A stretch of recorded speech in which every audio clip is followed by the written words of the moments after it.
হে তরুণ যুবকেরা, 1450 বছর আগে আল্লাহর নবী পৃথিবীর জমিনে এসেছিলেন, অন্যায় মুক্ত সমাজ তৈরি করেছিলেন, অপরাধ মুক্ত সমাজ তৈরি করেছিলেন। যে সময় মানুষ অন্যায় অত্যাচার পাপাচারে লিপ্ত ছিল, হে তরুণ যুবকেরা, যে সময় মানুষের মধ্যে দয়া মায়া বলে কোনো কিছু ছিল না, অনুভূতি ছিল না, আবেগ ছিল না, ভালোবাসা মানুষের মধ্যে ছিল না, মাইট ইজ রাইট, যোদ্ধার মূল্য তার ছিল। যে সময় ভাই আমার দীর্ঘ 500 বছর কোন প্রফেট পৃথিবীর জমিনে ছিল না। হযরত ঈসা নবী আসমানে উঠে গেছেন আর আমাদের প্রফেট আমাদের নবী পৃথিবীতে আসছেন। এই গ্যাপটা হলো ডিউরেশন অফ পিরিয়ড। এই পিরিয়ডের ডিউরেশন গ্যাপিং পিরিয়ডটা হলো 500 বছর, কিছু কম বেশি। এই 500 বছরে কোনো গাইডলাইন করার মতো গাইডার না থাকার কারণে, কোনো পথ প্রদর্শক না থাকার কারণে মানুষ অন্যায় অত্যাচার পাপাচার লুকাচারে লিপ্ত হয়ে গিয়েছিল। ভাইরা আমার, তরুণ যুবকেরা, ধর্ষণ করে সে নিজেকে গর্ববোধ করত, চোর চুরি করে নিজেকে গর্ববোধ করত, মানুষ খুন করে নিজেকে গর্ব প্রাউড ফিল করত। কেমন করে ধর্ষণ করেছে সেটা তার নিজেদের বন্ধুদের মাঝখানে গর্ব করে একসঙ্গে দিনের আলোতে বহু মানুষের সামনে সে বলতো এবং সে গর্ববোধ করত। কেমন করে মার্ডার করেছে সেটা মানুষের কাছে শোনাতো, শুনিয়ে গর্ববোধ করতো। এমন একটা অন্ধকারাচ্ছন্ন সময়, কুসংস্কারাচ্ছন্ন সময়, কুশিক্ষা অশিক্ষার সময় আমার নবী পৃথিবীতে এসেছেন, মানুষকে অন্ধকার থেকে আলোর দিকে ধাবিত করেছেন। ভাইরা আমার, এই ধর্ষণ করে গর্ব করা তৎকালীন যুগে ছিল, আস্তে আস্তে আজকের যুগেও ধর্ষণ করে ধর্ষকদের ফুলের মালা দিয়ে বরণ করা, গর্ব করা আজকের দিকেও কিছু কিছু জায়গায় দেখা যাচ্ছে না, যায়নি বলেন। তার মানে সেই কুসংস্কার, সেই অন্ধকারাচ্ছন্ন যুগ আমার মনে হয় আজকে ফিরে এসেছে। মানুষ শিক্ষিত হয়েছে কিন্তু শিক্ষাকে নিজের জীবনে বাস্তবায়িত করেনি, সেই শিক্ষা দিয়ে রিসার্চ করেনি, গবেষণা করেনি, আমি যেটা করছি ঠিক না ভুল এটা নিয়ে ভাবেনি। একটা অন্যায়কে সাপোর্ট করছে, অপরাধকে সাপোর্ট করছে, অথচ সে যে সেই শিক্ষায় শিক্ষিত, সেই পড়াশোনা তার শিক্ষার জীবন বলছে এটা কখনো ঠিক নয়। ভাইরা আমার, তরুণ যুবকেরা আমার, আমাদেরকে দয়ার নবী যে শিক্ষায় শিক্ষিত করেছেন, সঠিক শিক্ষায় শিক্ষিত হতে হবে। প্রত্যেককে কোরআন যদি বিশ্বাস করি, নবীকে যদি বিশ্বাস করি, নবী পাকের আদর্শকে মান্যতা দিতে হবে। হে তরুণ যুবকেরা, হে আমার বন্ধুরা, হে আমার মুরব্বিয়ানেরা, শুনে রেখে দিন বাবা, জেনে রেখে দেন। হে মুসলমান, একটু লক্ষ্য করুন বন্ধুরা আমার, তরুণ যুবকেরা আমার, মুরব্বিয়ানেরা আমার, আমার আল্লাহ দয়ার নবীকে পৃথিবীর জমিনে পাঠালেন, স্পেশাল করে পাঠালেন, নবী করে পাঠালেন, সমস্ত নবীদের ইমাম করে পাঠালেন। হে তরুণ যুবকেরা, নবী যে আখিরি জামানার পয়গম্বর, সেটা ছোট্ট বেলা থেকে আমার নবীর জীবন জিন্দেগি থেকে বহিঃপ্রকাশ করালেন। হে তরুণ যুবকেরা, আরবের জমিনে সিস্টেম ছিল, ছোট্টবেলা বাচ্চাদেরকে দুগ্ধ মাতা, দুধ মায়ের কাছে কিছুদিন লালন পালন করা হতো। নিজের মায়ের কাছ থেকে দুধ মায়ের কাছে পাঠানো হতো। আবহাওয়াগত কারণে, শিক্ষা ভাষাগত কারণে, পরিবেশগত কারণে এইভাবে আরবের মানুষদের এক জায়গা থেকে অন্য জায়গায় শিশুদেরকে পাঠানো হতো। আল্লাহর নবী মক্কা নগরীতে আম্মা জান আমিনার কোলে জন্মগ্রহণ করেন, কিন্তু আল্লাহর নবীকে দুধ মা হালিমা তো সাদিয়া ভাই আমার সেই তায়েফের জমিন থেকে, ভাই আমার এসে মক্কার জমিন থেকে দয়ার নবীকে নিয়ে তায়েফের উর্বর জমিনে নিয়ে গেলেন। সেই জায়গার পরিবেশ, আবহাওয়া, সেই জায়গার ভাষা শিক্ষা কালচার ছিল অনেক ভালো, কিন্তু তারা ছিল গরিব। দয়ার নবী যাবার পরে তাদের গরিবী দূর হয়ে যায়। আমার নবী শিশু নবীকে নিয়ে যাওয়ার পরে তাদের অনেক বরকত হয়েছিল। আপনারা এই ওয়াজগুলো শুনেছেন, আমি বলছি না আর এগুলো। আমার নবী ছোট্টবেলা থেকে এমন কিছু অলৌকিক ঘটনা ঘটিয়েছেন যেগুলো আমাদের জন্য, নবীর শিশুকালের এই ঘটনা থেকে আমাদের জন্য শিক্ষা। হে তরুণ যুবকেরা, আল্লাহর নবী আল্লাহ রাসূলের একজন দুধ ভাই ছিল, মা হালিমাতুস সাদিয়া রাদিয়াল্লাহু তাআলা আনহার একজন পুত্র ছিলেন, যিনিও আল্লাহর নবীর মতো শিশু ছিলেন। হে তরুণ যুবকেরা, হে আমার মুরব্বিয়ানেরা, আল্লাহর নবীকে এই দুধ মা হালিমা স্তন দুগ্ধ পান করাতেন। দয়ার নবী শিশুকাল, ছোট্ট বয়স, মাসুম নবী। হে তরুণ যুবকেরা, ভাই আমার, দোস্ত আমার, নবী আমার কথা বলতে পারেন না, হাঁটতে পারেন না, নবীকে দুগ্ধ পান করাতেন মা হালিমাতুস সাদিয়া। আল্লাহর নবী একটা স্তনের দুগ্ধ থেকে দুগ্ধ পান করতেন। যখন অন্য স্তনের দুগ্ধ থেকে দুগ্ধ পান করানোর জন্য দুধমা যখন তার কলিজার টুকরা শিশু নবীকে চেষ্টা করতেন, আল্লাহর নবী শিশু নবী দ্বিতীয় স্তনে, আম্মা জানের দ্বিতীয় স্তনে মুখটা কখনো লাগাতেন না। কারণ তার এই জন্যই লাগাতেন না, সেটা তার দুধ ভাইয়ের জন্য তিনি রেখে দিতেন। দয়ার নবী শিশুকাল থেকে ইনসাফ কেমন ভাবে করা দরকার সেটা পৃথিবীর মানুষকে জানিয়ে দিয়েছে। ইনসাফ, ইনসাফে ত্রুটি করো না, সমাজের মানুষের সঙ্গে না ইনসাফি করো না, আমার নবী শেখাচ্ছে। ভাইরা আমার, তরুণ যুবকেরা, কি আখলাক আল্লাহর নবী দেখিয়েছেন। 9 বছর বয়স, আল্লাহর নবীর 9 বছর বয়স। হে তরুণ যুবকেরা, হে আমার মুরব্বিয়ানেরা, এই আরবের জমিনে তখন মক্কা নগরীতে আব্বা হারাম, আব্বাজান আব্দুল্লাহ নাই। জন্মের আগেই পিতাকে দয়ার নবী হারিয়েছেন। 6 বছর বয়সে জননী মা গর্ভধারিণী আম্মা জানকে হারিয়েছেন। হে তরুণ যুবকেরা, হে আমার মুরব্বিয়ানেরা, তারপরে দাদা জানের কাছে লালিত পালিত হয়েছেন। দাদা জান আব্দুল মুত্তালিব দয়ার নবীকে লালন পালন করেছেন। হে তরুণ যুবকেরা, হে আমার মুরব্বিয়ানেরা, তারপরে দাদা জান বিদায় নিলেন। দাদা জান বিদায় নেওয়ার আগে আপন চাচা যান আবু তালেবের হাতে দয়ার নবীকে সুপ্রত করলেন। হে বাবা আবু তালেব, তোমার কলিজার টুকরা ভাই আব্দুল্লাহর কলিজার টুকরা এতিম বাচ্চা মুহাম্মদ সাল্লাল্লাহু আলাইহি ওয়াসাল্লামকে তোমার হাতে দিয়ে গেলাম। দেখো বাবা আবু তালেব, যতদিন তুমি হায়াতে থাকবে এই মুহাম্মদ সাল্লাল্লাহু আলাইহি ওয়াসাল্লাম এই অলৌকিক বাচ্চাটার যেন কোনো অসুবিধা না হয়। আবু তালেবের কাছে লালন পালন হচ্ছে। 9 বছর বয়স। মক্কা শরীফে দীর্ঘদিন ধরে পানি হয়নি, পানি দীর্ঘদিন ধরে পানি হয়নি। মাঝে মাঝে আমাদের দেশে এরকম হয় না, দীর্ঘদিন ধরে পানি হচ্ছে না, কাঠফাটা রোদ, মাটি ফাটি শুধু ফেটে যাচ্ছে, গাছপালা সব পুড়ে যাচ্ছে, জ্বলে যাচ্ছে, পেরেশান। এরকম ঘটনা ঘটে না? এই তো বছর খানেক আগে যখন গ্রীষ্মকালে এমন অবস্থা হয়েছে, আলেম ওলামারা ময়দানে সবাইকে নিয়ে নামাজ টামাজ পড়ছে, এরকম ঘটনা ঘটেছে না ঘটেনি? হ্যাঁ, বাংলাদেশেও হয়েছিল, এদেশেও হয়েছিল। সব আলেম ওলামারা ময়দানে গিয়ে ইস্তেসকার নামাজ পড়ছেন, ইস্তেসকার নামাজ পড়ছেন। ইস্তেসকার নামাজ পড়ে 2 রাকাত নামাজ পড়ে দোয়া চাইলে আল্লাহ দোয়াকে কবুল করে মেঘ দেন, পানি দেন, এই বিশ্বাস আমাদের আছে।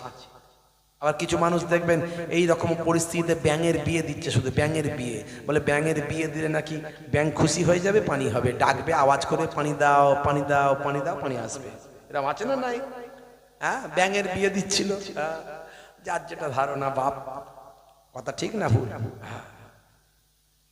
হে তরুণ যুবকেরা, হে আমার বন্ধুরা, দীর্ঘদিন ধরে পানি হচ্ছে না, খরা হয়ে গেছে, মক্কার জমিন ফেটে গিয়েছে, মানুষ পানির জন্য হাহাকার করছে, পশু পাখিগুলো পানির জন্য পেরেশান হয়ে যাচ্ছে, গাছপালাগুলো সব পানির জন্য মারা যাচ্ছে। বাবা, হে তরুণ যুবকেরা, হে আমার বন্ধুরা, শুনে রেখে দিন বাবা, জেনে রেখে দিন বাবা, হে মুসলমান, আল্লাহর নবীর বয়স তখন মাত্র 9 বছর।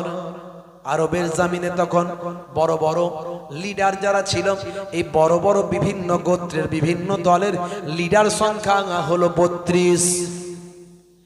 এই 32 জন লিডার কাবা ঘরের ভিতরে, আজকে বর্তমানে কাবা ঘরের ওই মসজিদে হারাম, এই কাবা ঘরের চত্বরের মধ্যে একটা জায়গা ঢুকে গেছে। তৎকালীন যুগে কাবা ঘর থেকে সেটা বাইরে ছিল, একটু দূরে। জনসংখ্যা বাড়ার কারণে কাবা ঘরের এই চত্বরে, এই মসজিদের ভিতরেই জায়গাটা ঢুকে গেছে। এই জায়গাটার নাম হলো দারুন নাদওয়া। কাবা শরীফে গেলে বর্তমানে 51 নাম্বার গেট, এই 51 নাম্বার গেট দিয়ে আপনি ঢুকবেন, সামনের যে জায়গাটা পাবেন এটা হলো দারুন নাদওয়া। তৎকালীন যুগে কুফারে কুরাইশদের এটা হলো পার্লামেন্ট। এই পার্লামেন্টে তারা আলোচনা করে বিভিন্ন রকম সিদ্ধান্ত নিত। হে তরুণ যুবকেরা, এই 32 জন লিডার এই দারুন নাদওয়া পার্লামেন্টে বসে আলোচনায় সিদ্ধান্ত নিল কি করা যায়। আমরা তো নেতা, আমাদের একটা দায়িত্ব আছে না নাই? সমাজের লোক পেরেশান, আমাদেরকে তো কিছু করতে হবে। কিছু কষ্ট হচ্ছে নাকি আপনাদের? হবে না, শেষ করে দেব। সবাই বলছেন, আচ্ছা কারা কারা চান না হাত তুলে দেখান তো দেখি। সত্যি সত্যি চান না, না সত্যি সত্যি চান? কোনটা? রাত যে হয়েছে বোঝা যাচ্ছে, কথা ঠিক না? হ্যাঁ, 12:30 বেজে গেছে, সর্বনাশ করেছে। আর খুব সংক্ষেপে বলবো, লম্বা চওড়া নয় বাপ, বুঝতে পারছি। একবার তাকবীর দেন তো দেখি, নারে তাকবীর। এতগুলো মানুষের আওয়াজ, গোষ্ঠস খান্ত নাকি? চর্বিওয়ালা না চর্বি ছাড়া? চর্বিওয়ালা খান কি জি? চর্বিওয়ালা খেলে তো গোশ খাওয়ার একটা জোশ থাকবে, গোশ খাবার জোশ থাকবে। গোশ খাবেন, জোশ দেখাবেন, মাঝখানে হোঁশটা ঠিক রাখবেন। এই গভীর রাত্রিতে দুনিয়ার অফিস বন্ধ, আল্লাহর অফিস খোলা না বন্ধ? যারা বলে হ্যাঁ, এখানে ফারিস্তারা এসেছে না আসেনি জানেন?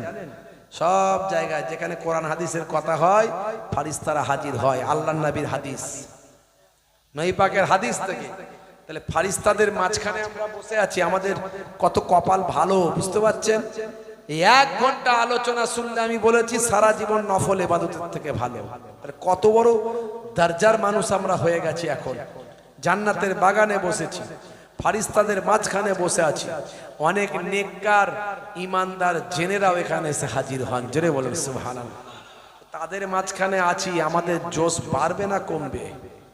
তাহলে আওয়াজ কই? হ্যাঁ, মাঝে মাঝে তো মিছিলে বেরোন। হ্যাঁ, মিছিলে বেরোবেন, বেরোতে বারণ করছি না। দুনিয়াদারি করলে, দুনিয়ার পার্টি পলিটিক্স করবেন, মিছিল টিছিল করবেন, করতে পারেন, অসুবিধা নাই। হ্যাঁ, সে করুন, কিন্তু নামাজের পানিটা ভুলে গেলে চলবে না, ইসলামের পানিটা ছেড়ে দিলে চলবে না।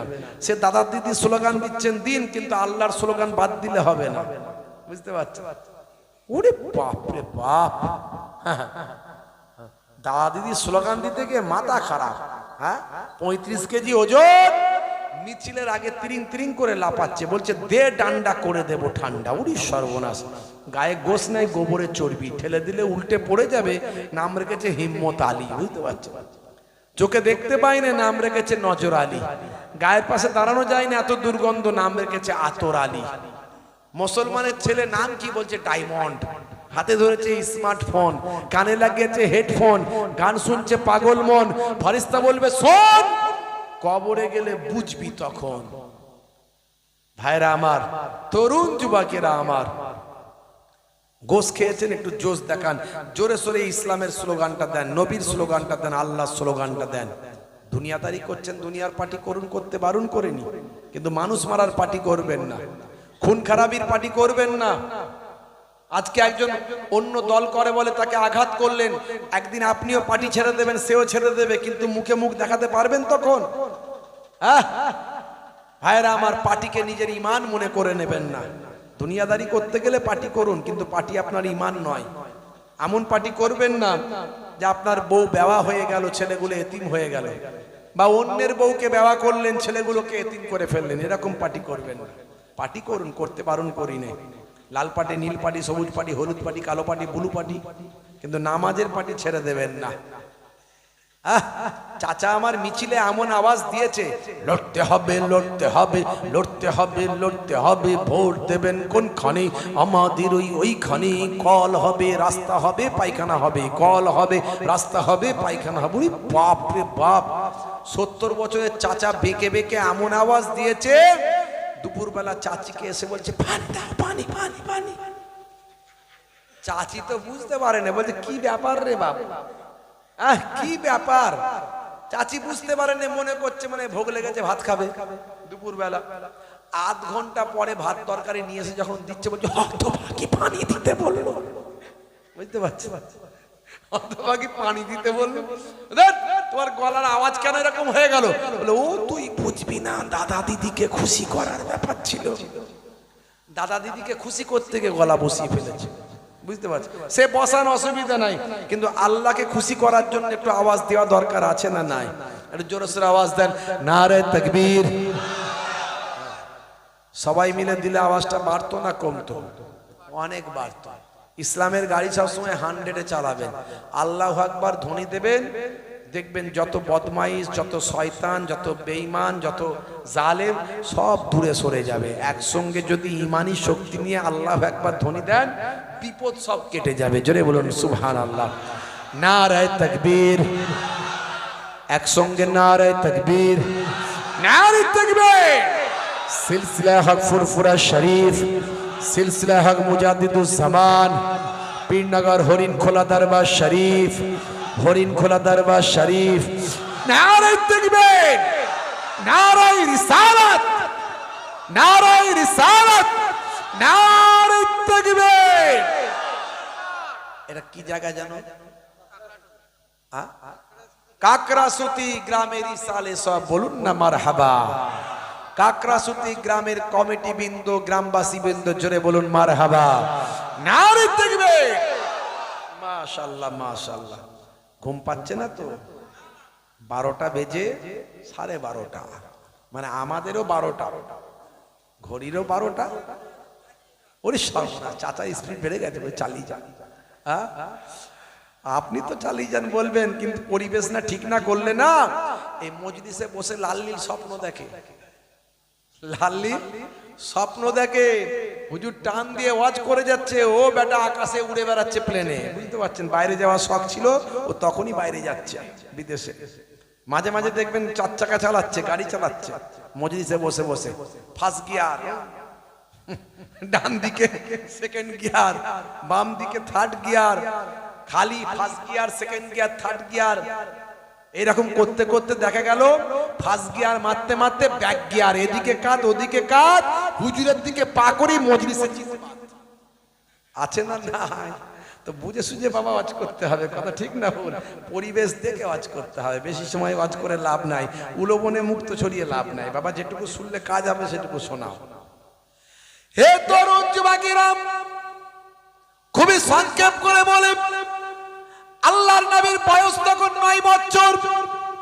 কি চরিত্র নবী আমাদের দেখালেন, কি আখলাক দেখালেন। হে তরুণ যুবকেরা, কোরআন যদি সত্য হয় তাহলে কোরআনের নির্দেশগুলো মানুন। কোরআন যদি সত্য হয় তাহলে নবী অবশ্যই সত্য, সেই নবীর নির্দেশগুলো মানুন। দয়ার নবী ছোট্ট বয়স থেকে কি আখলাক, কি চরিত্র আমাদের দেখিয়েছেন, দয়ার নবীর নির্দেশগুলো মানুন। হে যুবক, আর কতদিন নবী ভুলে থাকবেন, আর কতদিন আল্লাহ ভুলে থাকবেন? আর কতদিন মৃত্যুকে ভুলে থাকবে? তুমি তোমার জীবনে কত মানুষকে মারা যেতে দেখেছো, কত মানুষের দাফন করতে দেখেছো, কত মানুষকে কাফন পড়তে দেখেছো, কত মানুষের জানাজায় তুমি অংশ নিয়েছো। এই দুনিয়া হলো ক্ষণস্থায়ী, পরকাল হলো চিরস্থায়ী। আজ মারা গেলে 2 দিন পরে তোমার কথা সবাই ভুলে যাবে। কুল্লু নাফসিন যায়কাতুল মাউত। হে যুবক, তুমি কি এটা ভুলে যাও? আজ থেকে প্রতিজ্ঞা করো, এ দুনিয়া হলো ক্ষণস্থায়ী, পরকাল চিরস্থায়ী। আমি দুনিয়া যেমন করব, আখিরাতও ভুলে যাব না। আখিরাতের কথা চিন্তা করে নামাজ আমি ছাড়ব না। আজ থেকে প্রতিজ্ঞা করতে হবে। ভাইয়েরা আমার, তরুণ যুবকেরা আমার, মুরব্বিয়ানেরা, হে মুসলমান একটু লক্ষ্য করুন। হে আমার বন্ধুরা, শুনে রেখে দিন বাবা, জেনে রেখে দেন। হে যুবকেরা, আল্লাহর নবীর বয়স তখন 9 বছর। 9 বছর বয়স নবীর আমার। আল্লাহর নবী হযরতে আবু তালেবের কাছে লালিত পালিত হন, বড় ভালোবাসতেন হযরতে আবু তালেব। সবকিছুর থেকে নবীকে বড় ভালোবাসতেন। শিশু মোহাম্মদ, ভাই আমার এতিম মোহাম্মদ সাল্লাল্লাহু আলাইহি ওয়াসাল্লামকে বড় প্যার করতেন। হে তরুণ যুবকেরা, দারুন নাদওয়ায় মিটিং হয়েছে। 32 জন আরবের বড় নেতা, তারা ঠিক করেছে আমরা সকালবেলা কাবা শরীফের সামনে ভাই আমার ওই জীবিত পশু জবাই করে তার রক্তের উপর হাত ডুবিয়ে আমাদের শপথ করতে হবে। আরবের মানুষ, হে মক্কার মানুষ, কোন প্রতিজ্ঞাবদ্ধ হলে রক্তে, কাঁচা রক্তে তারা হাত ডুবিয়ে প্রতিজ্ঞাবদ্ধ হতো। যতক্ষণ পর্যন্ত জীবন থাকবে প্রতিজ্ঞা, এই প্রতিজ্ঞা কখনো নষ্ট করব না, প্রতিশ্রুতি কখনো ভঙ্গ করব না। কি প্রতিশ্রুতি তারা করবে? এই সকালবেলা 32 জন লিডার কাবা শরীফের সামনে জীবিত পশুকে জবাই করে তার রক্তে গামলায় ভরে 32 জন তাতে হাত ডুবিয়ে প্রতিজ্ঞা করবেন। কি প্রতিজ্ঞা করবেন?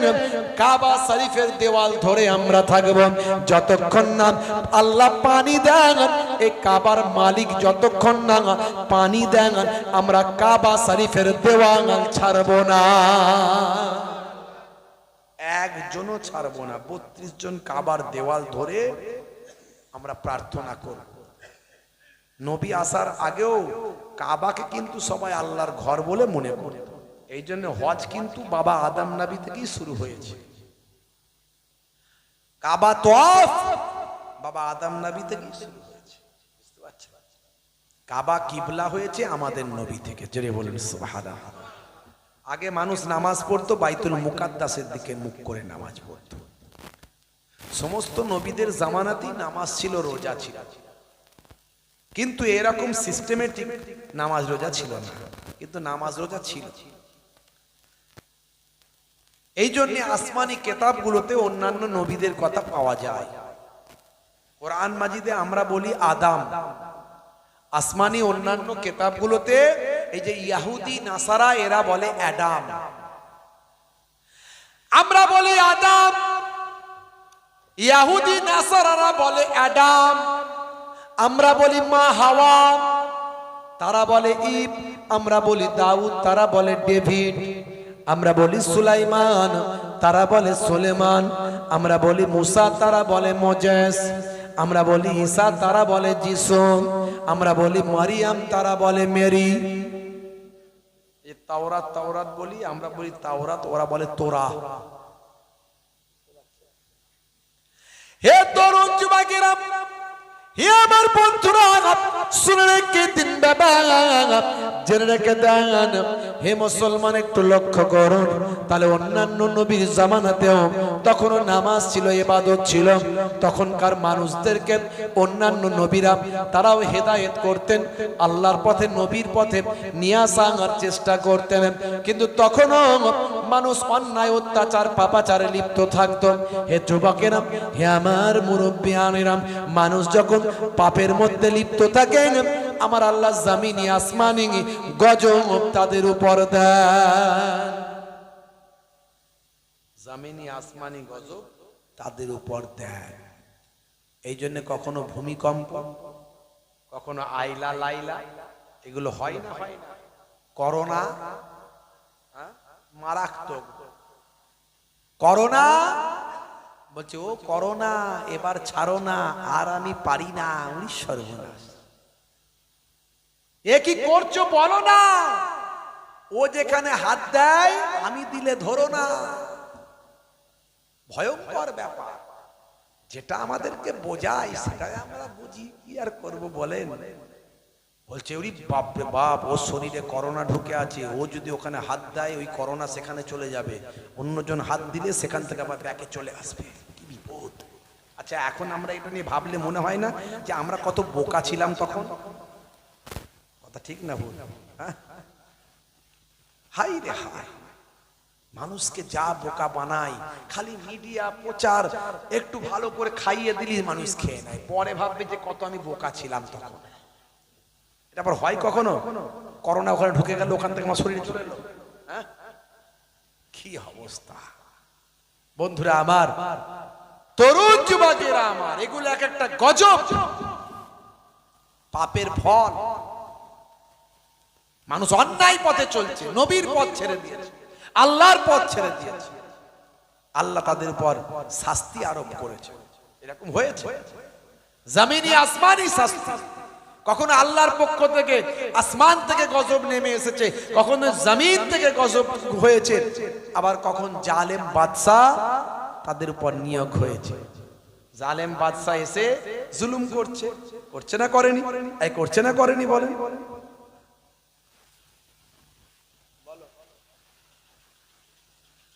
হে তরুণ যুবকেরা, হে আমার বন্ধুরা, শুনে রেখে দিন বাবা, জেনে রেখে দেন, আমার আল্লাহ সেই সময় যে গজবটা দিয়েছিলেন সেটা হলো খরা হয়ে গিয়েছিল।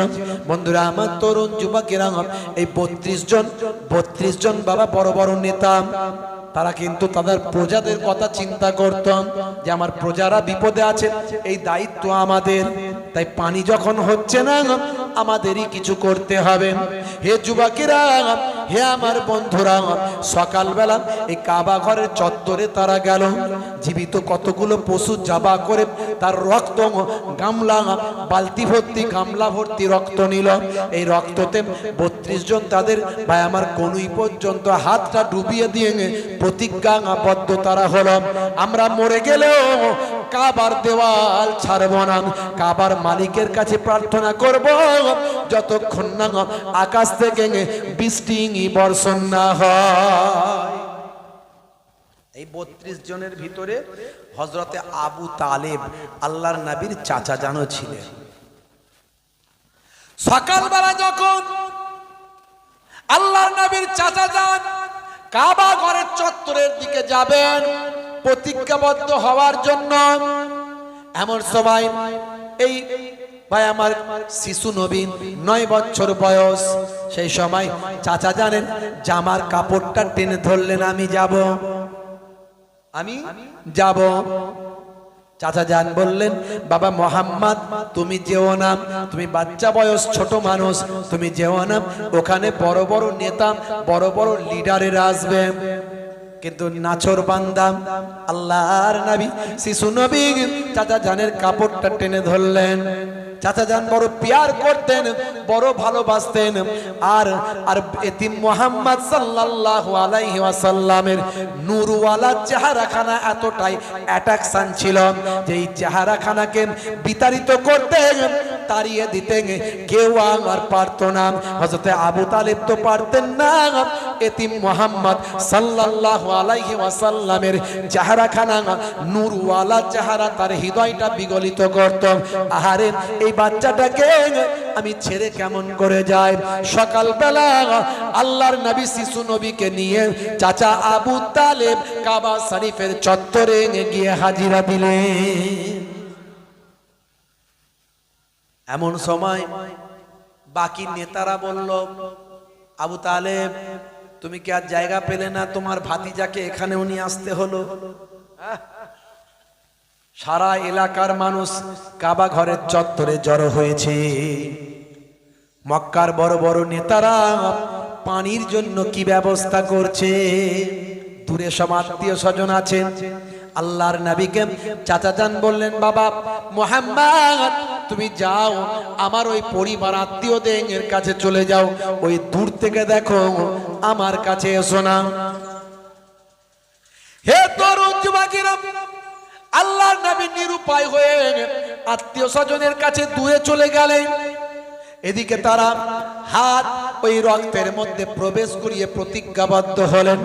এবার তারা কাবা ঘরের দেওয়ালটা ধরে ভাই আমার প্রার্থনা করতে লাগলেন, হে কাবার মালিক পানি দাও, হে কাবার মালিক পানি দাও, আমরা শেষ নিঃশ্বাস পর্যন্ত তোমার ঘর আমরা ছেড়ে যাব না। বুঝতে পারছেন? সকাল গড়িয়ে দুপুর, দুপুর গড়িয়ে সন্ধ্যা, সন্ধ্যা গড়িয়ে রাত, সারাক্ষণ কত কষ্ট করে তারা ওখানে থাকে।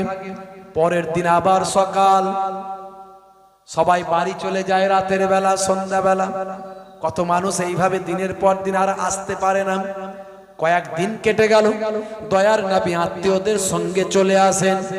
হে তরুণ যুবকেরা, হে আমার মুরব্বিয়ানেরা, একদিন দেখতে পাওয়া যায় দুপুর বেলা প্রচন্ড রোদ, একেবারে যেন মনে হচ্ছে মাটি টকবক করে ফুটছে, জমিনে পা রাখা যায় না। আজও আরবের মাটি বড় গরম। আমি কয়েকদিন আগে মাত্র ফিরেছি, আপনারা জানেন আমি সেখানে উমরা হজে গেছিলাম। এই মাত্র এক সপ্তাহ কদিন হলো মাত্র মদিনা শরীফ মক্কা শরীফ থেকে এসেছি। সেখানে এখনো এত গরম, আর গরমের সময় গেলে তো আপনি টিকতে পারবেন না। পানির দাম বেশি, তেলের দাম কম, সারাক্ষণ গাড়িতে বাড়িতে এসি চলে, গাড়ির স্টার্ট 24 ঘন্টা, বাইরে বেরোলে সারাক্ষণ গাড়ি বন্ধ হয় না। বুঝতে পারছো? আর নবী এক সময় দোয়া চেয়েছিলেন, আয় আমার আল্লাহ, আয় আমার মাবুদ, তুমি যদি ওহদ পাহাড়টা আমার জন্য সোনা বানাতে, তাহলে আমি 3 দিনের ভিতরে সেই সোনাটা আমি দান করে দিতাম। ওহদ পাহাড়টা প্রায় 21 মাইল, 21 মাইল ত্রিভুজের মতো 3 দিকে ঘিরে আছে।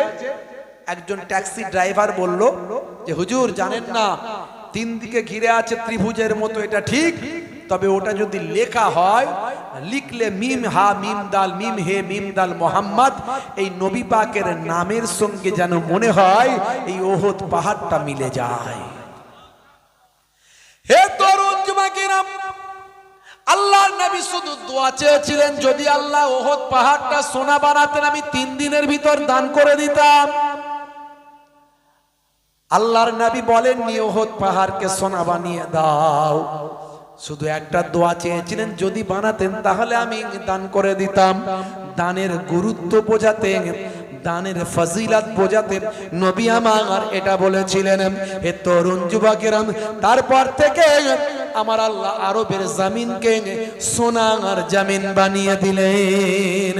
এবারেও শুনলাম মদিনা শরীফে আবার একটা সোনার খনি পাওয়া গিয়েছে। এবারেও শুনলাম সোনার খনি পাওয়া গিয়েছে, সরকার ঘিরে রেখেছে, কাউকে যেতে দেয় না। বুঝতে পারছেন? ওখানকার স্থানীয় লোকেরা বলল, হুজুর সোনার খনি আবার মদিনা শরীফে বেরিয়েছে, পাওয়া গেছে। বুঝতে পারছেন? ওরা পৃথিবীর সবচেয়ে বড় ধনী লোক হবে না তো কে হবে? কিন্তু হলে কে হবে? বুদ্ধিটাকে কাজে লাগাচ্ছে না। আমেরিকা ওদেরকে চালায়, আর ওরা আমেরিকাকে কিন্তু আর বিক্রি করতে পারত যদি দিমাগটা একটু লাগাতো। হে তরুণ যুবকেরা, হে আমার বন্ধুরা, শুনে রেখে দিন বাবা, জেনে রেখে দেন হে মুসলমান। এমন সময় দেখতে পাওয়া যায়, ভাই আমার দোস্ত আমার, প্রচন্ড রৌদ্রের তাপ। আল্লাহর নবী দূর থেকে দেখছেন, চাচা জানকে দেখে দেখছেন হায় রে হায়, চাচা জান ঘেমে গিয়েছেন, বড় কষ্ট পাচ্ছেন, চাচা জানের শরীর যেন খারাপ হয়ে আসছেন। নবী আমার সহ্য করতে পারলেন না, ওইটুকু বাচ্চা শিশু নবী আমার আপনজনের কষ্টে কতটা ব্যথিত হচ্ছেন, সেই সময় নবী আমাকে আপনাকে শিখিয়ে দিচ্ছেন, দেখো আমি চাচা জানকে দেখতে পেয়ে আর সহ্য করতে পারছেন না, চাচা জানের কষ্টে, চাচা জানের দুঃখে নবী আমার দুঃখিত হলেন, টুক টুক টুক টুক করে আত্মীয়দের কাছ থেকে হেঁটে গিয়ে 9 বছরের শিশু নবী চাচা যান ওই কাবা শরীফের দেওয়ালটা ধরে আর হাউমাউ করে কাঁদছেন। চাচা জানের কাছে গিয়ে চাচা জানের কাপড়টা নবী আমার আবার টেনে ধরেছে, মাথাটা নিচু করে। হযরতে আবু তালেব বললেন, বাবা মুহাম্মদ, আবার কি হলো তোমার বলো। আল্লাহর নবী বলেন, চাচা যান, আপনার কষ্ট দেখে আমি এসেছি। আপনি বড় ঘেমে গিয়েছেন, আপনি বড় কষ্ট পাচ্ছেন, একবার মাথাটা নিচু করুন, আমি আপনার চেহারাটা ঘামটা একটু মুছিয়ে দিই। দেখেছেন শিশু নবী কেমন শিক্ষা দিচ্ছেন, কি মহানুভবতা দেখিয়েছেন, কি আন্তরিকতা দেখিয়েছেন, কি প্রেম দেখিয়েছেন, কি মানবিকতা দেখিয়েছেন। সে মানবিকতা নবী শিশুকালে আমাদের দেখাচ্ছেন, আর আমরা কিন্তু বড় বয়সেও গ্রহণ করতে পারছি না। আজ থেকে সে মানবিকতা বাড়ান, এর নাম ইসলাম। আমরা মনে করি শুধু নামাজ পড়লেই শেষ, নামাজ তো পড়তেই হবে, তার সঙ্গে এগুলো আপনাকে রাখতে হবে, তবেই সচ্চা মুসলমান হতে পারবে। হে তরুণ যুবকেরা, হে আমার বন্ধুরা, হযরতে আবু তালেব বললেন, বাবা মুহাম্মদ, তুমি এখানে থেকো না। ওই সমস্ত মানুষগুলো তারা তো তোমাকে চেনে না, তারা তোমাকে বোঝে না, তারা তোমাকে কটু কথা বলতে পারে। যাও যাও বাবা মুহাম্মদ, ও আমার কলিজার টুকরা শিশু মুহাম্মদ সাল্লাল্লাহু আলাইহি ওয়াসাল্লাম, যাও তুমি আত্মীয়দের কাছে গিয়ে দূরে গিয়ে সেখানে দাঁড়াও। হে তরুণ যুবকেরা, আবার দুপুর গড়িয়ে গেল, আবার সন্ধ্যা হয়ে গেল, আবার রাত্রি হয়ে গেল, সবাই বাড়ি চলে গেল। দিনের পর দিন কেটে যায়, আমার আল্লাহর দরবারে ওই 32 জনের দোয়া কবুল হয় না। আকাশ থেকে এক বিন্দু পানি হয় না। দিনের বেলা এত রৌদ্রের তাপ আরবের মানুষেরা টিকতে পারে না। কষ্ট পাচ্ছে বাবা আমার, নবী আমার এসেছে, আহা চাচা জান আমার কষ্ট পাচ্ছে, নবী আমার সহ্য করতে পারেন না। দয়ার নবী পরের দিন আবার প্রচন্ড রৌদ্রে, সকলেই কষ্ট পাচ্ছে, জীবন বেরিয়ে যাচ্ছে, কেউ অসুস্থ হয়ে পড়ছে। এ তরুণ যুবকেরা, নবী আমার টুক টুক টুক টুক করে চাচা জানের কাছে গিয়ে আবার চাচা জানের কাপড়টা টেনে ধরেছে। চাচা জান আবু তালিব বললেন, বাবা মুহাম্মদ, আবার তোমার কি হলো? বলে, চাচা জান, আপনারা যে দোয়া চাইছেন সকলে, আমার আল্লাহ দোয়া কবুল করেননি। আপনারা একবার সরে যান, আমি মুহাম্মদ, আমি একবার দোয়াটা চাই।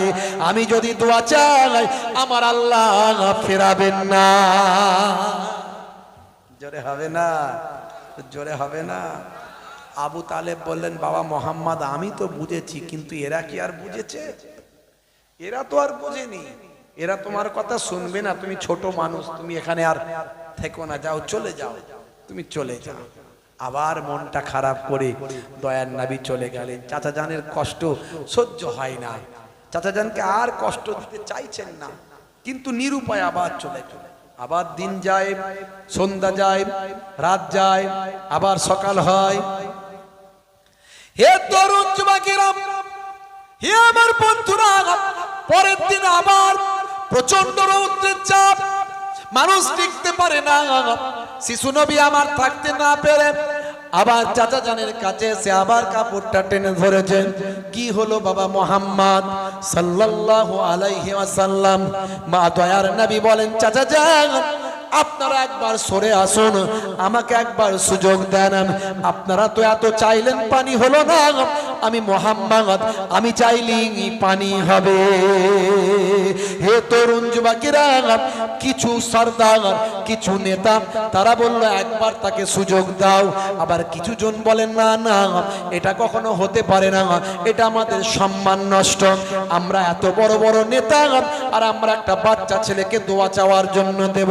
না না না, এটা আমরা পারবো না।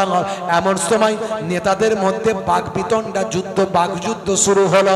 কিছুজন বলে আরে বাবা তোদের ওই সব নেতাই গুলি মেরে দে, যাকে দিয়ে কাজ করলে কাজ হবে সেটাই করে নেন।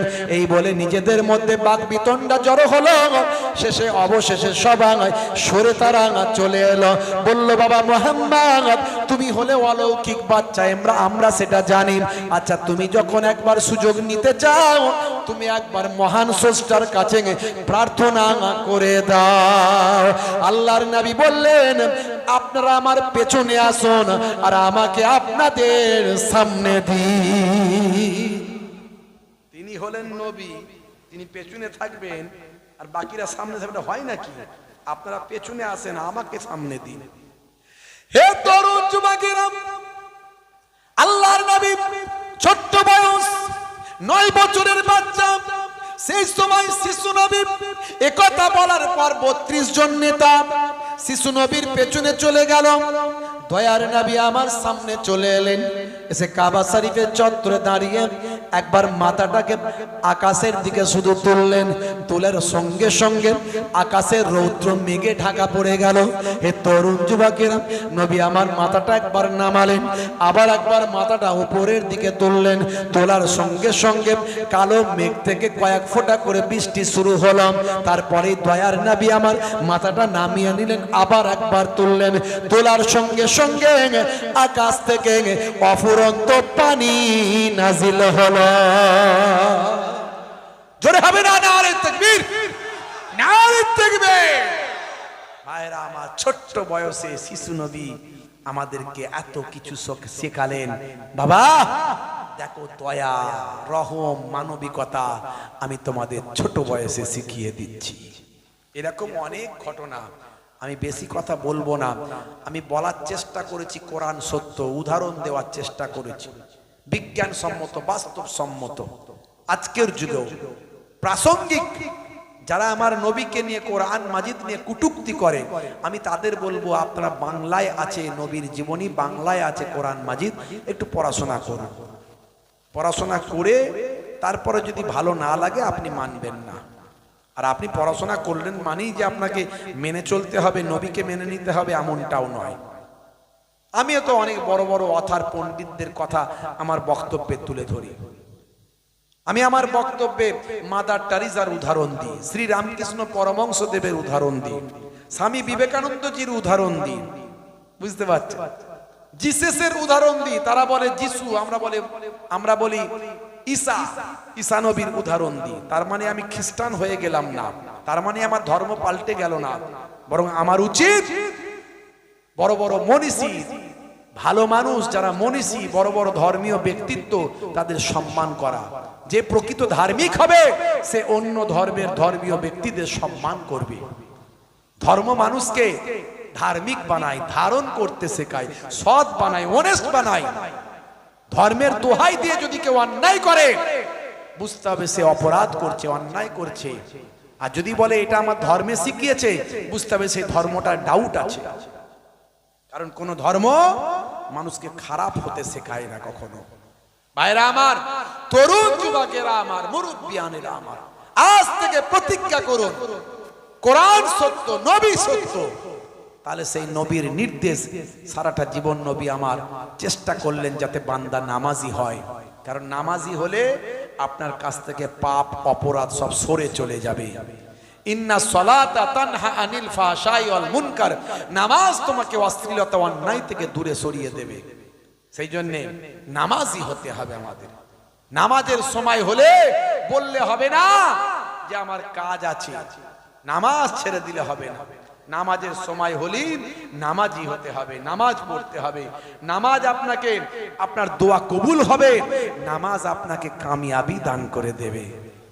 5 বার মুয়াজ্জিন আযানে বলে না হাইয়া আলাস সালাহ, মানে কি? এসো নামাজের দিকে এসো। এলে কি হবে? মুয়াজ্জিনকে আল্লাহ বলছে বলে দাও নামাজে এলে কি হবে। মুয়াজ্জিন আবার বলে, কি বলে?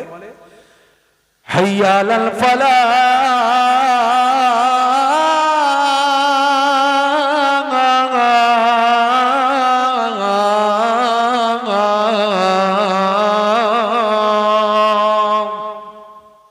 নামাজ এলে আমি আল্লাহ তোমাকে কামিয়াবি দান করব, কল্যাণ দান করব। জোরে বলুন সুবহানাল্লাহ। আপনার যা কিছু চাওয়া পাওয়া দরকার সেটা নামাজের পাটিতে মসজিদে গিয়ে সিজদায় গিয়ে আল্লাহর কাছে কেঁদে কেঁদে বলবেন, অন্তর থেকে চাইবেন। আল্লাহ জানবে, আপনি জানবেন, পৃথিবীর কেউ জানবে না।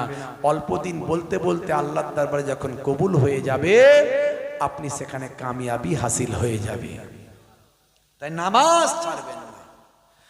বান্দা নামাজ পড়ো, আঁকড়ে ধরো,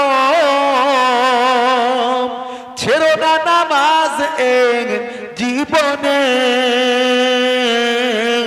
করো না কাজা, হবে যে সাজা, দোজখ ঠিকানা আখিরাতে, দোজখ ঠিকানা আখিরাতে। আল্লাহ রাব্বুল আলামিন আমাদের দোজখের ঠিকানা থেকে হেফাজত করুন। বলো আল্লাহুম্মা আমিন, বলো আল্লাহুম্মা আমিন।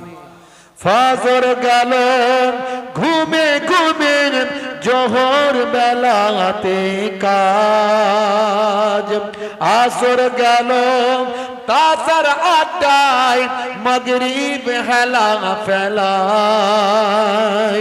নামাজ তোমার সঙ্গের সাথী, নামাজ হলো গোরের বাতি, নামাজ বিনা এই দুনিয়া সবই যে বৃথা। বান্দা নামাজ পড়ো, আঁকড়ে ধরো, ছেড়ো না নামাজ এই জীবনে, করো না কাজা, হবে যে সাজা, দোজখ ঠিকানা আখিরাতে,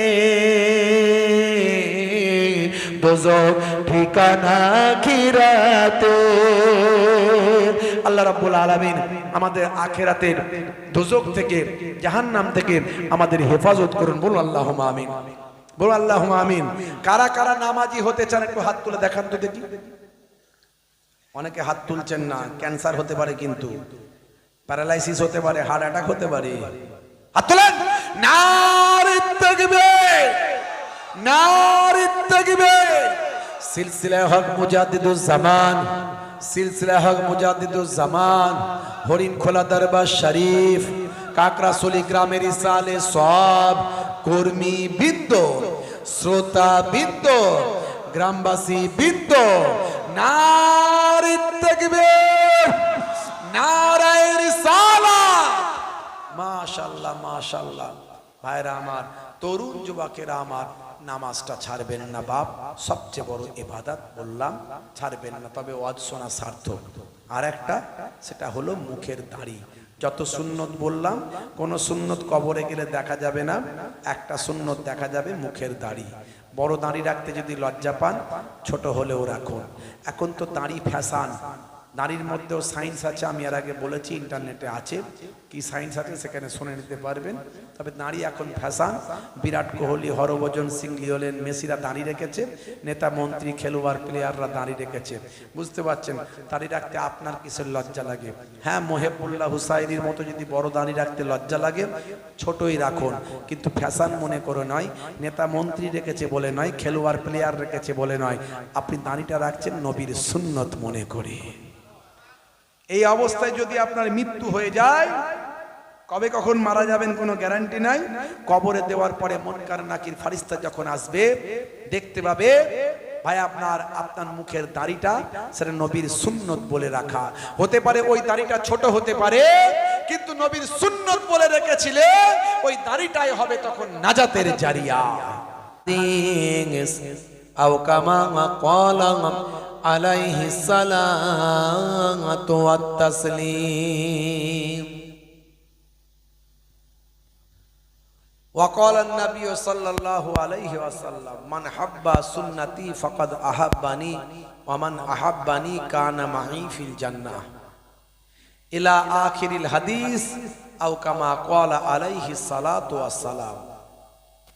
শ্রদ্ধেয় সম্মানীয় আজকের সভার সভাপতি, মঞ্চে উপবিষ্ট, সামনে উপবিষ্ট আমার দিন দরদি, ইসলাম দরদি আমার ভাইরা, বাপজিরা, মুরব্বিয়ানেরা, তরুণ যুবকেরা, স্নেহের বাচ্চারা, মাইক্রোফোনের আওয়াজে কান লাগিয়ে আছেন আমার জননী মায়েরা, বোনেরা, আরো যারা শুনছেন, জাতি ধর্ম বর্ণ নির্বিশেষে শ্রোতা বন্ধুরা, প্রত্যেককে আমি মোহেবুল্লাহ হুসাইনি ফুরফুরা শরীফ ছোট হুজুর পীর কেবলা রহমাতুল্লাহ আলাইহের মেয়ের ছেলে নাতি, মায়াপুর পীরনগরী হুজুর পীর কেবলা রহমাতুল্লাহ আলাইহের ছেলের ছেলে পৌত্র, সেই হরিণখোলা দরবার শরীফ থেকে বহু দূর থেকে মুসাফির হালাতে আপনাদের খেদমতে এসেছি, মেহমান হয়ে এসেছি।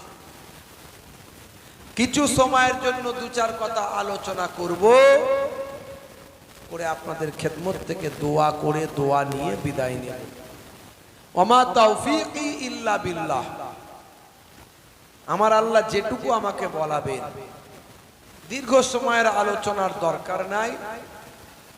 আলোচনা যদি 1 ঘন্টা আলোচনার মতো হয়, বক্তা যদি বলার মতো বলতে পারে আর শ্রোতা যদি শোনার মতো শুনতে পারে, এই 1 ঘন্টার আলোচনাটা আল্লাহর নবী বলছেন খায়রুম মিন আহিয়াইহা।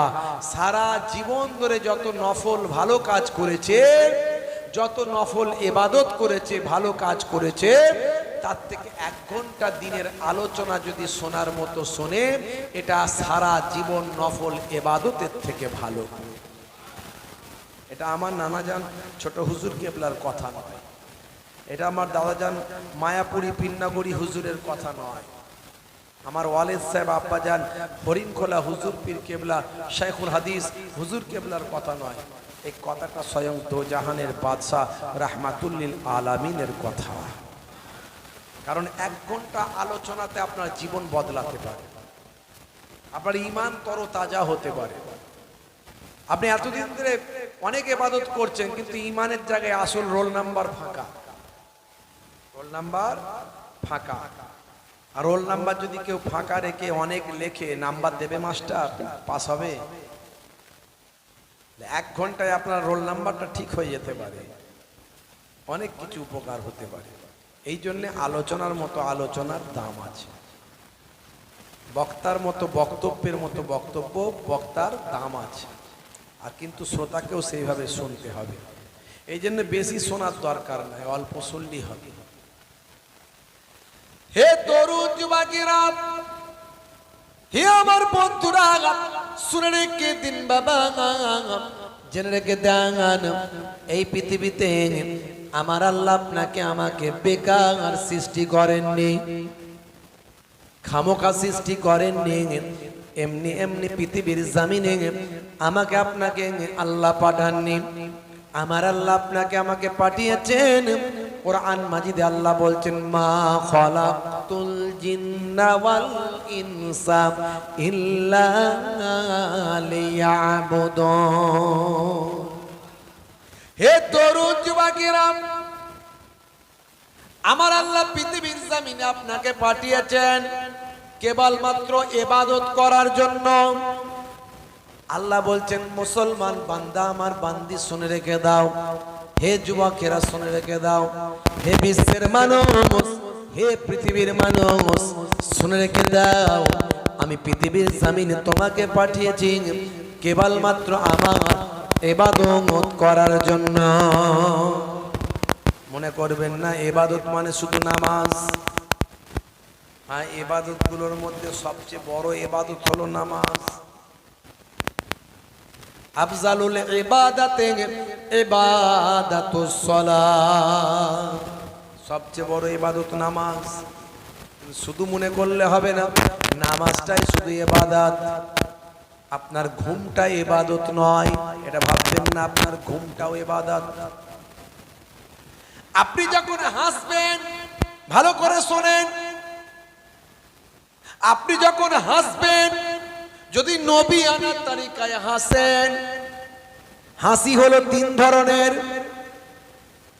একটা হলো কাহা কাহা হাসি, একটা ভাই আমার দাঁত মুখ বের করে হাসি, হাহা করে আওয়াজ করে হাসি। আর একটা হলো মুচকে হাসি, আমরা যেটা বলি এটাকে বলা হয় তাবাসসুম হাসি। এ তরুণ যুবকেরা, আমার আপনার নবী এই তাবাসসুম হাসিটা সারাটা জীবন হেসেছেন।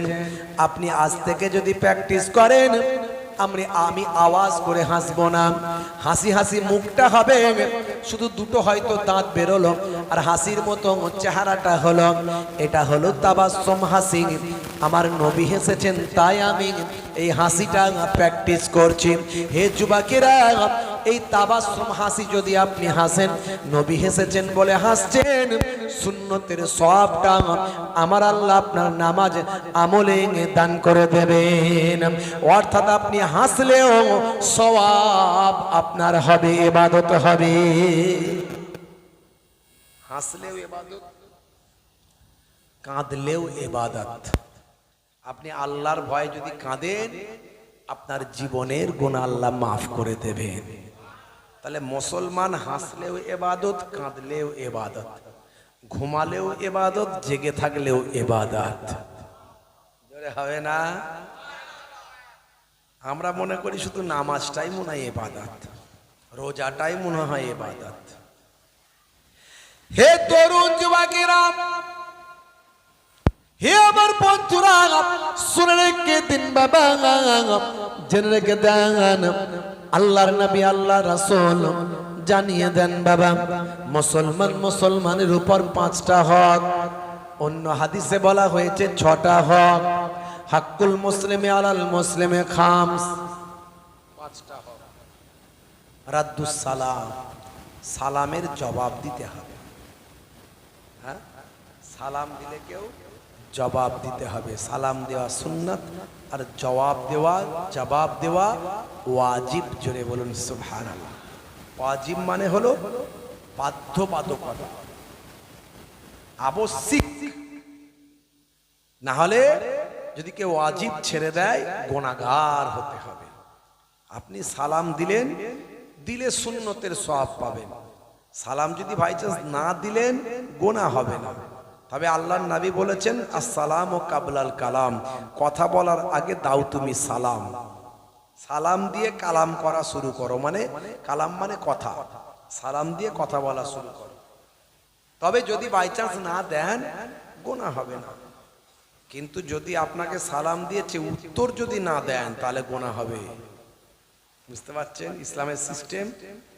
মানে আপনাকে কেউ সালাম দিয়েছেন, আপনি তাকে ইগনোর করতে পারবেন না, উত্তর আপনাকে দিতেই হবে, কথা আপনাকে বলতেই হবে। আর ইসলাম চায় না যে আপনি ঝগড়ার মধ্যে থাকুন, ইসলাম চায় আপনি মিল মহাব্বত বন্ধুত্বের মধ্যে থাকুন। তাই আপনি 3 দিনের বেশি কথা বন্ধ রাখা নিষেধ। যে বান্দা প্রথম সালাম দেবে, কিতাবের মধ্যে এসেছে, হযরতে আলী মুর্তজা কারামাল্লাহু ওয়াজহু বলেন, তার জন্য জান্নাতে একটা বালাখানা অট্টালিকা আমার আল্লাহ তৈরি করে দেবে। হে তরুণ যুবকেরা, হে আমার বন্ধুরা, শুনে রেখে দিন বাবা, জেনে রেখে দেন, আল্লাহর নবী আল্লাহ রাসূলের দরবারে সাহাবায়ে কেরামেরা আসতেন। হযরতে আলী মুর্তজা কারামাল্লাহু ওয়াজহু এসেছেন, এসে দেখছেন হযরতে আবু বকর সিদ্দিক রাদিয়াল্লাহু তাআলা আনহু বসে আছেন। কে কাকে সালাম দেবে শুনে রাখুন। আগন্তুক ব্যক্তি উপবিষ্ট ব্যক্তিকে সালাম দেবে। মনে করুন আপনি বসে আছেন, কোন একজন ব্যক্তি এলেন, সালামটা কে কাকে দেবে? ইসলামে বলা হলো, কিতাবের মধ্যে বলা হলো, যে এলো সে এসে আগে সালাম দেবে। ইসলাম কমপ্লিট কোড অফ লাইফ, আপনার পরিপূর্ণ জীবন ব্যবস্থার নাম হলো ইসলাম। বন্ধুরা আমার, তরুণ যুবকেরা আমার, মুরব্বিয়ানেরা আমার, হে যুবকেরা, একজন ব্যক্তি অধিক ব্যক্তিকে সালাম দেবে। অনেক লোক আছে একজন লোক এলো, সে অনেক ব্যক্তিকে সালাম দেবে। ভাইরা আমার, তরুণ যুবকেরা আমার, আরোহী উপবিষ্ট ব্যক্তিকে সালাম দেবে। সালাম দেওয়ার সিস্টেম 1450 বছর আগে আল্লাহর নবী শিখিয়ে দিয়েছেন। সালাম দেওয়া সুন্নাত, জবাব দেওয়া হলো ওয়াজিব। এখন আমরা সালাম দিতে চাই না। যে বান্দা প্রথম সালাম দেবে তার জন্য আমার আল্লাহ জান্নাতে একটা অট্টালিকা বানিয়ে দেবেন। কিন্তু এখন সালামটা হয়ে গেল ফ্যাশন, খালি হাতটা তুলে দিলি হয়ে গেল সালাম। কথা ঠিক না বল? এ যাচ্ছে মোটরসাইকেলে, ও যাচ্ছে মোটরসাইকেলে, এ যাচ্ছে সাইকেলে, ও যাচ্ছে মোটরসাইকেলে। ও একবার হাতটা তুলে দিল, ও একবার তুলে দিল, মুখে কিছু বলতে হলো না, তার মানে ওরই মাঝখানে সালাম কালাম সব হয়ে গেল। কথা ঠিক না বল? আবার সালাম এখন দিলে বিপদ। চায়ের দোকানে চাস্তো ভাই বসে আছে, ফুফুতো ভাই যদি এসে বলে আসসালামু আলাইকুম, তাহলে যেই সালাম দিল ও সালামের জবাব দিয়ে বলল ফুফুতো ভাই এসেছিস, একটা চা খাইয়ে দে, তার মানে সালাম দিয়েছে, মানে বেটা ঠেলাই পড়েছে তাই সালাম দিয়েছে, এরকম একটা ধারণা। হে তরুণ যুবকেরা,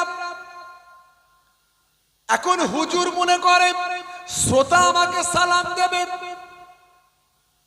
বক্তা মনে করে শ্রোতা আমাকে সালাম দেবে, ইমাম সাহেব মনে করে মুসল্লি আমাকে সালাম দেবে, ডাক্তার মনে করে পেশেন্ট আমাকে সালাম দেবে, অ্যাডভোকেট মনে করে আমার ক্লায়েন্ট যারা তারা আমাকে আগে সালাম দেবে, টিচার মনে করে ছাত্র আমাকে আগে সালাম দেবে। হে তরুণ যুবকেরা, হে আমার বন্ধুরা, দোকানদার মনে করে খদ্দের আমাকে সালাম দেবে, হুজুর পীর সাহেব মনে করেন মুরিদ আমাকে আগে সালাম দেবেন, আর হযরতে আলী মুর্তজা কারামাল্লাহু ওয়াজহু মনে করেন আমার আগে যেন কেউ না সালাম দিতে পারে।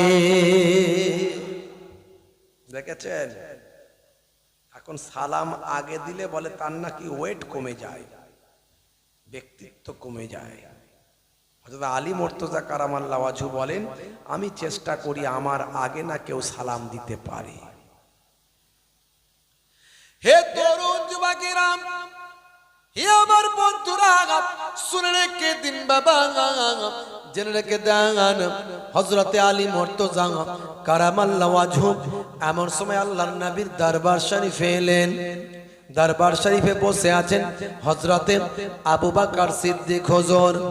তাহলে সালাম দেওয়া উচিত ছিল হযরতে আলী মুর্তজার, সালামটা দেওয়া দায়িত্ব ছিল, কিন্তু হযরতে আলী মুর্তজা কারামাল্লাহু ওয়াজহু সালামটা দিলেন না। বুঝতে পারছেন কথা? হযরত আলী মুর্তজা কারামাল্লাহু ওয়াজহু সালাম দিলেন না। হে তরুণ যুবকেরা, হযরতে আলী মুর্তজা কারামাল্লাহু ওয়াজহু সালাম না দেওয়ায় হযরতে আবু বকর হুজুর অবাক হয়ে গেলেন। কি ব্যাপার, কি ব্যাপার, আমাকে হযরতে আলী সালাম কেন দিলেন না? হায় হায় হায়, নবীর সাহাবী কেন এমন হয়ে যায়? নবীর সাহাবী বলে কথা, হযরতে আলীর মতো মানুষ বলে কথা। কি ব্যাপার? আল্লাহর নবী যখন হুজরা মোবারক থেকে দরবার শরীফে যখন এসেছেন, হযরতে আবু বকর হুজুর সেই সময় দয়ার নবীকে বলছেন ইয়া রাসূলুল্লাহ, হাবিবাল্লাহ, বেয়াদবি গোস্তাখি মাফ করবেন, আপনার আলী আমার পরে এসেছেন, কিন্তু আমি আবু বকরকে সে সালাম দেয় না।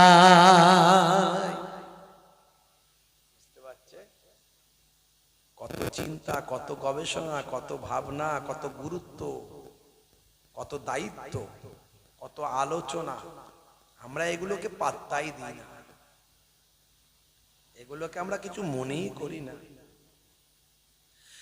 বন্ধুরা আমার, এমন সময় আল্লাহর নবী সেই সময় হযরতে আলী মুর্তজা কারামাল্লাহু ওয়াজহুকে বললেন বাবা আলী, এই আবু বকর আমাকে কি বলছে, তুমি কি সত্যি তুমি এরকম কেন করলে? সেই সময় হযরতে আলী মুর্তজা কারামাল্লাহু ওয়াজহু চোখ ভরা পানি নিয়ে বলেন, আমি স্বপ্নের ভিতর দেখলাম যে আগে সালাম দেবেন আমার আল্লাহ তার জন্য একটা জান্নাতে অট্টালিকা বানিয়ে দেবেন।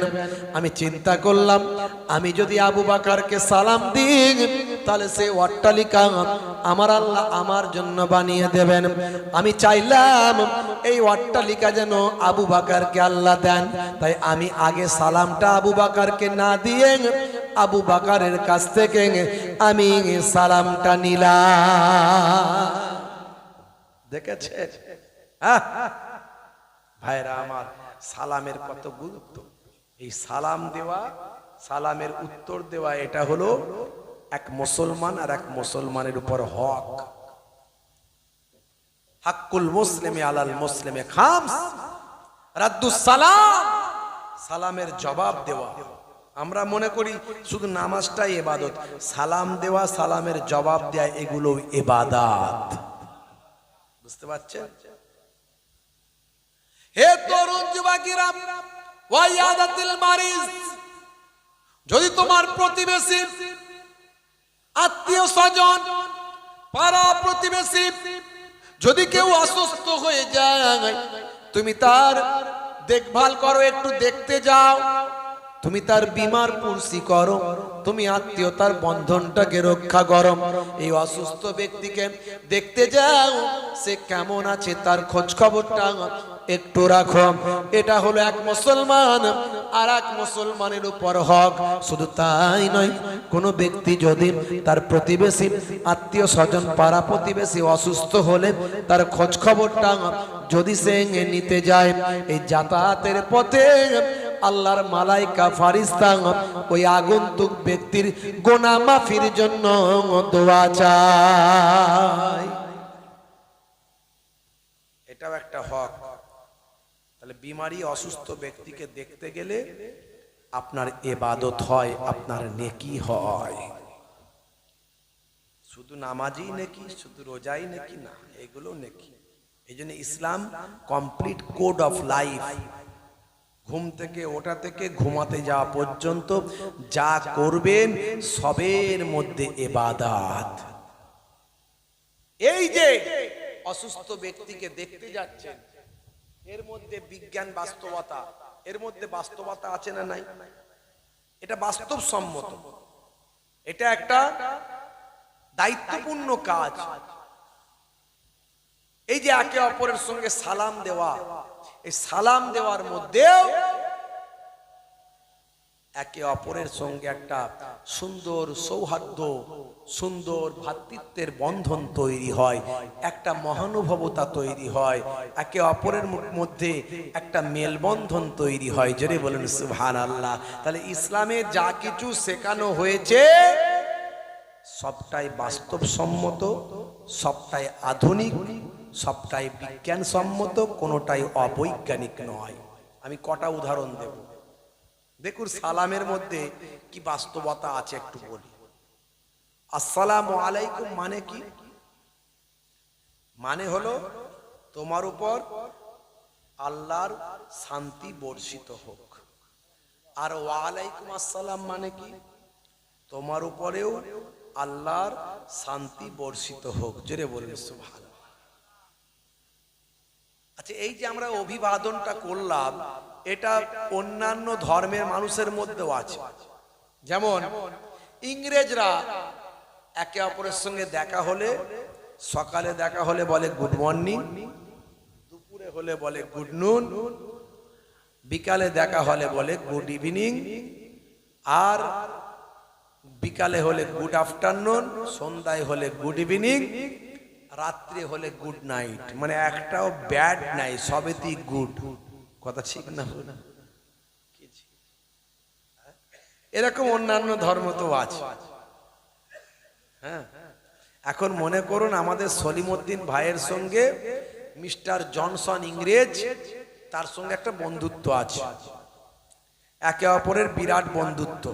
একে অপরকে যখন তখন ফোন করে আর good morning, good evening, good night এগুলো সব দেয়। এখন প্রতিদিন রাত্রে একে অপরকে গুড নাইট জানিয়ে ঘুমায়, খুব ভালো বন্ধুত্ব। এখন আমাদের সলিমউদ্দিন ভাইয়ের রাত্রে 11টার সময় পাতলা পায়খানা 35 বার আর 34 বার বমি হয়েছে। আচ্ছা বলুন তো, রাতটার গুড আছে না ব্যাড হয়ে গেছে? ব্যাড। তাকে তার ছেলেরা সব হাত ফাত ধরে হসপিটালে নিয়ে যাচ্ছে, ভর্তি করতে হবে, না জানি পটলডাঙ্গায় না চলে যায়। এখন তার অবস্থা চলার আর ক্ষমতা নাই। আর সেই সময়েতে মিস্টার জনসন ফোন করেছে, hello mister Salimuddin, good night. Salimuddin ধরে নিয়ে বলছে, বেটা আর গুড নাইট নাই রে, আমার ব্যাড নাইট। বলে কেন? বলে আর বলিস না, অবস্থা খুব খারাপ, ক্লিনিকে যাচ্ছি, হসপিটালে যাচ্ছি, এখন আমাকে আর গুড নাইট দিস না, ব্যাড নাইট দে, ব্যাড নাইট। তাহলে কথার সঙ্গে বাস্তবের মিলল না? মিলল। অথচ আপনি ভালো থাকেন আর মন্দ থাকেন, গুড থাকেন আর ব্যাড থাকেন, যে কোনো অবস্থায় আপনি সব সময় সালাম দেন, আসসালামু আলাইকুম, তোমার উপরে আল্লাহর শান্তি বর্ষিত হোক।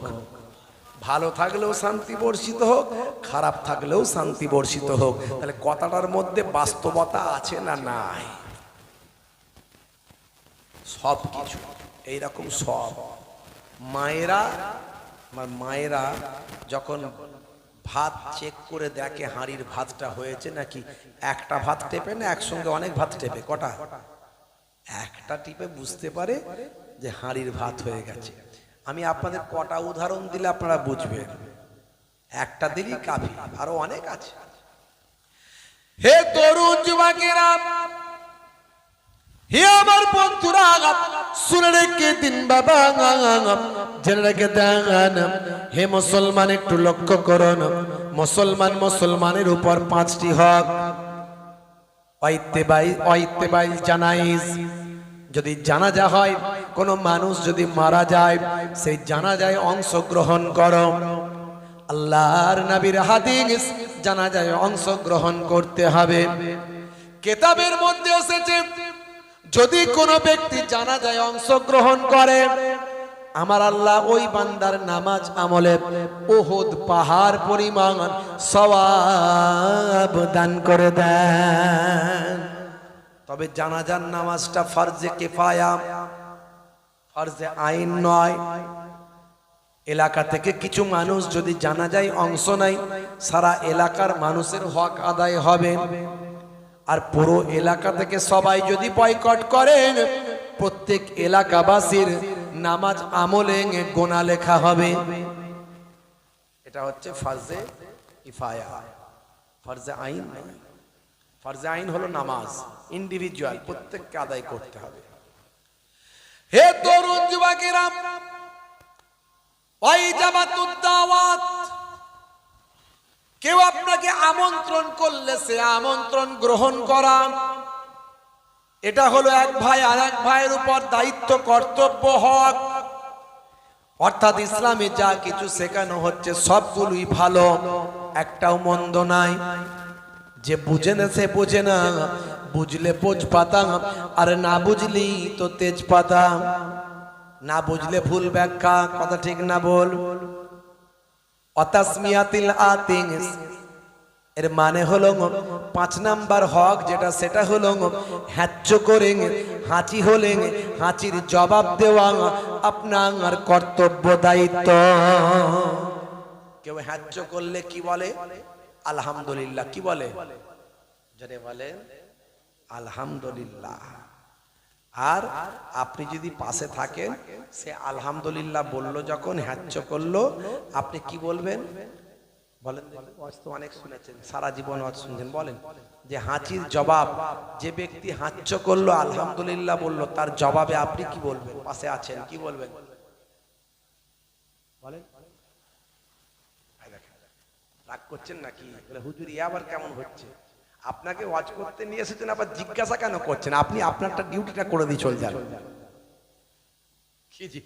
রাগ করবেন না, অনেক তো ওয়াজ শুনছেন, একটু মনে রাখবেন। হাঁচির জবাব কেউ আলহামদুলিল্লাহ বললে আপনি বলবেন ইয়া রাহমাকাল্লাহ বা ইয়া রাহমাকুমুল্লাহ, আল্লাহ তোমার উপর বা তোমাদের উপর রহম করুন। আর সে হ্যাচ্চ করে কি বলবে? আলহামদুলিল্লাহ।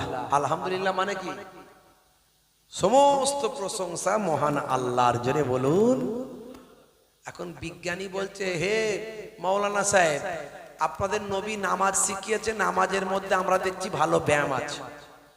আপনাদের নবী রোজা শিখিয়েছে, রোজার মধ্যে আমরা দেখছি অটোফেজি আছে। অটোফেজি মানে আত্মভক্ষণ। জাপানের বিজ্ঞানী ওসিনোরি এই রোজা নিয়ে গবেষণা করে নোবেল প্রাইজ পেয়েছে।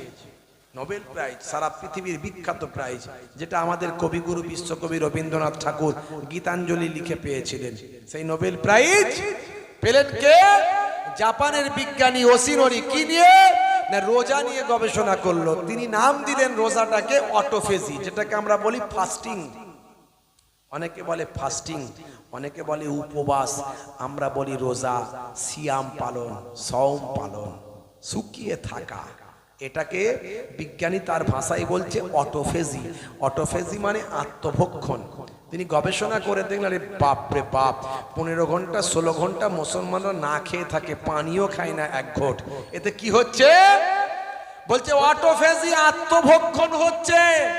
আমাদের ভিতরে যে নির্জীব কোষগুলো আছে, নির্জীব নিষ্ক্রিয় কোষ, যেগুলো আমাদের শরীরের আবর্জনা, যখন প্রচন্ড ক্ষুধা লাগে, আমাদের সজীব, আমাদের সক্রিয় কোষ, সজীব কোষগুলো ক্ষুধার যন্ত্রণা ধরে রাখতে না পেরে তখন এই নির্জীব নিষ্ক্রিয় কোষগুলোকে খেয়ে আমাদের শরীরকে ক্যান্সারের মতো জীবাণু থেকে মুক্ত রাখছে।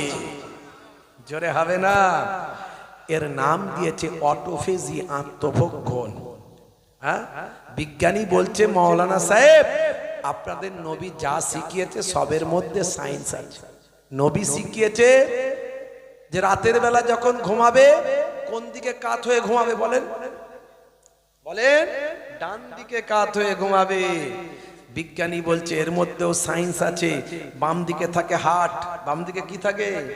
হার্ট। আর মানুষ যদি হার্টের উপরে চাপ দিয়ে ঘুমায়, 70 কেজি ওজন, 80 কেজি ওজন, ঘুম হচ্ছে ছোট মৃত্যু, মৃত্যুর মতো ঘুম হলো, মৃত্যুর মতো, কোনো হোশ থাকে না।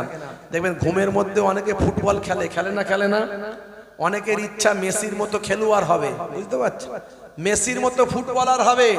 ও দেখলো বাস্তবে তো আর হতে পারলাম না, ঘুমের মধ্যে মেসির সঙ্গে খেলছি, মেসি আমাকে একটা পাস দিয়েছে গোল করার জন্য, ছেড়ে গোলটা এই সময় করি বলে এমন শট দিল, দেওয়ালে ধাক্কা মারলো, পাটা মেরে দিকবাজি খেয়ে পাল্টি খেয়ে একদম খাট থেকে নিচে পড়ে গেল। আছে না নাই?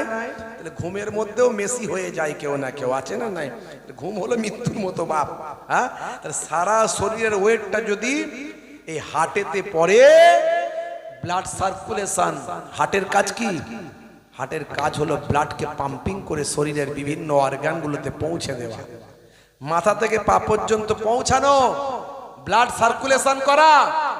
এই হার্টে যদি প্রেসার পড়ে, ব্লাড সার্কুলেট যদি বন্ধ হয়ে যায়, হতে পারে মেবি, হতে পারে আপনার প্যারালাইসিস হতে পারে, হার্ট ব্লকেজ হতে পারে, শরীরের অন্য কোনো অসুখ হতে পারে। 1450 বছর আগে নবী বললেন ডান দিকে কাত হয়ে ঘুমাও। আর আমাদের নার্ভকে আল্লাহ এমন সিস্টেম করেছে, আপনি কয়েকদিন যদি ডান দিকে কাত হয়ে ঘুমানো অভ্যাস করেন জোর করে, আর কয়েকদিন পর থেকে আর জোর করে ঘুমানোর চেষ্টা করতে হবে না। নার্ভ এমন একটা আপনার সঙ্গে অ্যাডজাস্ট হয়ে যাবে শরীরের সঙ্গে, যে আপনি বিছানায় শুলে অটোমেটিক অনিচ্ছাকৃত ডান দিকে কাত হয়ে যাবেন তখন। বুঝতে পারলেন ভাইরা আমার? 1450 বছর আগে নবী যা বলছেন আজকের যুগে সব বিজ্ঞান বাস্তবতা। বিজ্ঞানী বলছে আপনাদের নবী শিখিয়েছেন বসে পেচ্ছাপ করো। আজকে আমরা গবেষণা করে দেখছি বসে পেচ্ছাপ করলে ইউরিনাল যে ড্রাম আছে পেটের ভিতরে, ইউরিনাল ড্রাম, পেচ্ছাপের থলি, তাতে প্রেসার পড়ে শরীরের। প্রেসার পড়ার কারণে পুরো ইউরিনটা ড্রাম থেকে বেরিয়ে যায়, পুরো পেচ্ছাপটা বেরিয়ে চলে আসে। আর পেচ্ছাপ অবশিষ্ট থাকার সম্ভাবনা খুবই কম। যদি দাঁড়িয়ে দাঁড়িয়ে পেচ্ছাপ করা হয় মেবি প্রেসার কম পড়ার কারণে কয়েক ফোঁটা থাকলে থাকতে পারে। আর দীর্ঘদিন ধরে পেচ্ছাপ এভাবে যদি অবশিষ্ট থেকে যায়, তাতে সেই পেচ্ছাপটা দীর্ঘদিন ধরে পুরানো হতে হতে সেটা স্টোনে পরিণত হয়। বলে না পেচ্ছাপের থলিতে পাথর হয়েছে। আর বসে পেচ্ছাপ করলে স্টোন হওয়ার সম্ভাবনা অনেক কমে যায়। নবী, আপনাদের নবী যা শিখিয়েছেন সবের মধ্যে বিজ্ঞান বাস্তবতা আছে। আমি কটা বলবো এরকম? অনেক বলতে পারি, প্রায় অর্ধশত, কিছু কম বেশি 50টার কাছাকাছি এরকম উদাহরণ আমার পকেটে আছে। ইন্টারনেট সার্চ করে দেবেন, 20-25 হাজার বক্তব্য আমার আছে। জি হ্যাঁ, বিজ্ঞানী বলছে মাওলানা সাহেব, আচ্ছা বলুন তো আপনাদের নবী হ্যাচ্চ করে আলহামদুলিল্লাহ কেন বলতে বলেছে? মাওলানা সাহেব বলল, ওটা আমার দায়িত্ব নয়, ওটা আপনি সায়েন্টিস্ট, আপনার দায়িত্ব যে কেন নবী বলতে বলেছেন। কেন নবী বলতে বলেছেন? নবী বলতে বলেছেন আমরা মানি, ও কেন টেন সেই অ্যান্সার আমরা দেখি না। তবে নবী যা শিখিয়েছেন একটা অবৈজ্ঞানিক কিছু নয়। তাহলে মাওলানা সাহেবকে বিজ্ঞানী তখন বলছেন যে ঠিক আছে, সেটা না হলে আমার দায়িত্ব যে কেন বলতে বলেছেন আমি একটু খুঁজে বের করব, গবেষণা করব। তা আপনি এটুকু তো বলুন যে আলহামদুলিল্লাহ মানে কি? তো মাওলানা সাহেব বলেন, আলহামদুলিল্লাহ মানে হলো সব তারিফ আল্লাহ কে লিয়ে হ্যায়, সমস্ত প্রশংসা মহান স্রষ্টার। তারপর বিজ্ঞানী বলছে, মাওলানা সাহেব তাহলে এটুকু তো বলুন যে আপনারা কখন কখন আলহামদুলিল্লাহ বলেন, কি কারণে আলহামদুলিল্লাহ বলেন? মাওলানা সাহেব বলছে, ভাই আমরা যখন খুশি হয়ে যাই, আমরা যখন আনন্দিত হয়ে যাই, তখনই আমরা বলি আমাদের নবী শিখিয়েছেন আলহামদুলিল্লাহ বলো। জোরে হবে না? হ্যাঁ, ক্ষুধা লেগেছিল, খুব ভোগ লেগেছিল, আই এম ভেরি হাংরি, আমি যখন খাবারটা খেয়ে নিলাম, আমার পেটটা ভরে গেল, আমি স্যাটিসফাইড হয়ে গেলাম, তখন আমাকে নবী শিখিয়েছেন তুমি খুশি হয়ে গেলে এবার বলো আলহামদুলিল্লাহ। কথা ঠিক না? দীর্ঘদিন থেকে একটা চাকরির দরকার ছিল, চাকরির অ্যাপয়েন্টমেন্ট লেটারটা যখন হাতে পেলাম তখন বললাম আলহামদুলিল্লাহ। তাহলে খুশি হলে আমরা বলি আলহামদুলিল্লাহ। বিজ্ঞানী বলছে, হ্যাঁ কি খুশি হলাম রে ভাই যে আলহামদুলিল্লাহ বলতে হলো, ব্যাপারটা কি ঠিক বুঝতে পারছি না।